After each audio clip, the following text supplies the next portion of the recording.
Hello everyone, this video will cover Module 2. So Module 2 starts the next essay assignment. We will actually have 2 modules to complete this essay because it is one of the 2 major essays for the class. So we do a research essay after this point, but right now we are concentrating on an argument essay. An argument is one of the outcomes of the class, and so it's a really important assignment. In this case, rather than just a traditional argument, which a lot of you probably wrote either in Comp 1, maybe in high school, we are focusing a little bit more specifically on what's called a proposal argument, which is probably the more likely style of argument that you're going to encounter outside of just what you might do in an academic or college classroom. So we'll take a look at what we're doing here. There's a lot of stuff in this module, and it's all in preparation to write the essay. In Module 3, the only assignment is to do the essay itself. So that's why we're cramming all of this into Module 2. It'll feel like you're doing a lot of work this week, but it's all in that preparation stage. And it really doesn't matter what order you go in, but I do recommend doing the quiz first because the quiz is going to cover some of these really important information items that you're going to need. The main thing that we're covering, documentation, and then what a proposal argument is to begin with. So those are the things that you'll want to know right away. And then you'll use those to help you prepare for the documentation assignment that you're going to do. And that's, again, in that kind of preparation stage. And then the pre-writing journal, which will have you planning your essay. We also have a discussion board, which I'll get to, which is related as well. So all of this is kind of that writing and learning about different things that may be review or maybe new to you depending on where you took Comp 1, and it's just preparing you for the essay itself. So you can see that our list of readings is pretty long. You may want to kind of divide it up for yourself. The important chapter is chapter 9. That is our proposal argument chapter. And so without reading that, you're going to have difficulty with the essay. It gives you a couple of examples as well.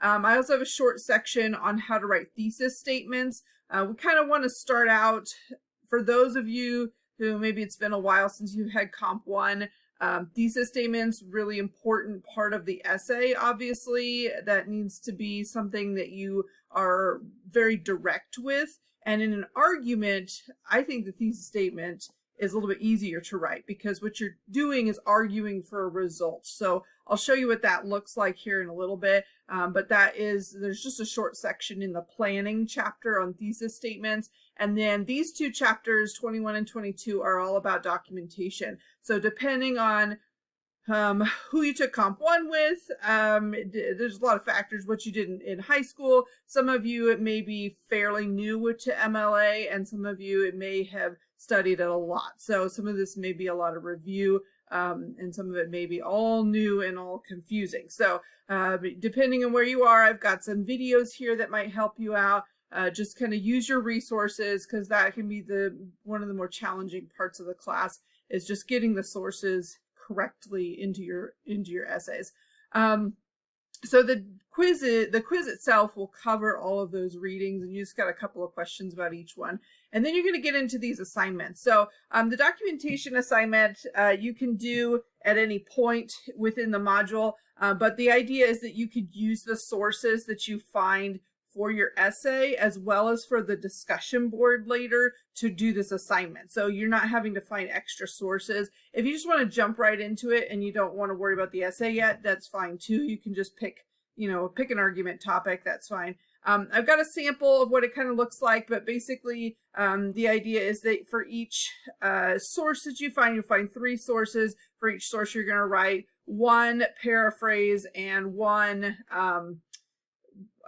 quotation. And so I've just got 2 sources as an example, and then 2 sentences so you can see what they look like. But basically, you're going to do the works cited entries for each of your 3 sources, and then you're going to include the 2 sentences for each source. So this one is an example of using a quote. You have this signal phrase at the beginning that just introduces the quotation and refers back to the first part of the works cited entry. If you're writing just a paraphrase, so that's something in your own words, you've read it, and you want to put it in, however you feel you could explain it, then what goes at the end is called a parenthetical or in-text citation, and that is the first part of the works cited entry also. So that's the main thing to remember, is you're matching that first part of the works cited entry. So this looks just a little different from what yours will end up as, because you'll have the source and 2 sentences from each source. So just kind of keep that in mind. 3 sources, 2 sentences for each one. Should not take you very long, but again, you're trying to get all of these done within the week, so you may want to just kind of pace yourself here. So then you want to take a look at the essay assignment. Right away, you want to get into what are we working on here. So chapter 9 is the main chapter on proposal arguments, and it goes over how to write one. Your argument needs to be as specific as possible. So for example, I had a student at Linden High School. Linden High School changed their cell phone policy so that students were not allowed to bring their phones into the school at all. They could not have the phone in the school itself. It wasn't they could put it in their locker, they just couldn't have their phone at all. And that caused a lot of problems for students. So her argument was that they needed to change the policy on cell phones and allow students to have them in their bags or something like that. So she was real specific with what needed to change. So you need to come up with something. If you see a problem, you're arguing for the solution. You're not arguing against the problem. So, if you see an issue with gun violence, you're not arguing against the use of guns. You are arguing for a specific regulation to be enacted by, at the state level, probably the state level, to help with gun violence, to start to reduce gun violence. So that's what you're doing with this essay. So it makes it a lot more of a specific argument rather than just kind of this general look at what are issues in the world and arguing against issues. We're arguing for a specific change to be made. So it can be personal too, and that's where we get some, you can use that first person pronouns, you can use some first person experience. I recommend thinking about what sort of changes could happen like in your community, in your school, if you're still, especially if you're still in high school, or at the college level, if you attend another college, or even at Allen would work. What specific things could you see changed? So what are some of the issues that you see that could be changed?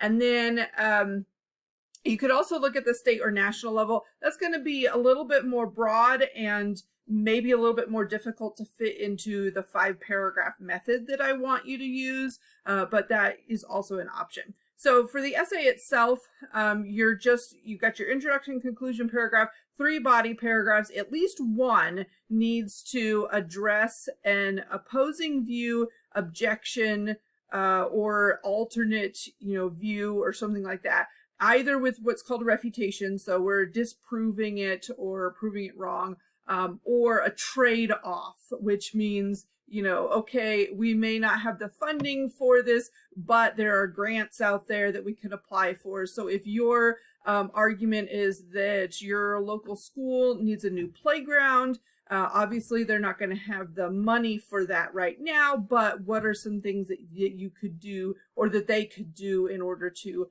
get the money? So you could add in some of those parts to the solution. So thinking about solution, what is the background of the problem, immediate effects of the problem, what is the acceptability of the solution, what's the feasibility of the solution, who has to do what, what's the cost involved, all of that kind of thing would be part of your solution.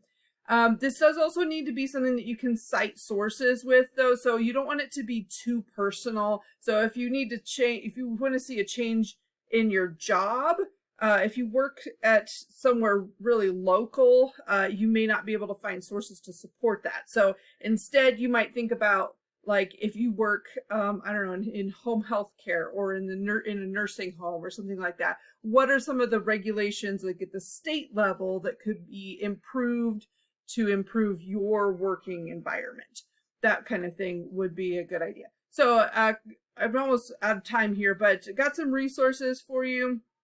And you will do this pre-writing journal to help you go through the steps of free write, do a cluster map, come up with an outline, working thesis, and that thesis chapter will help you on that as well. And then this last assignment is a discussion board where you are looking at the sources themselves. And so again, you can use those same sources that you found for your documentation assignment, but you're going to create new threads and then respond to peers, looking at the argument itself, strengths and weaknesses of each source, that kind of thing. So a little bit of source analysis there.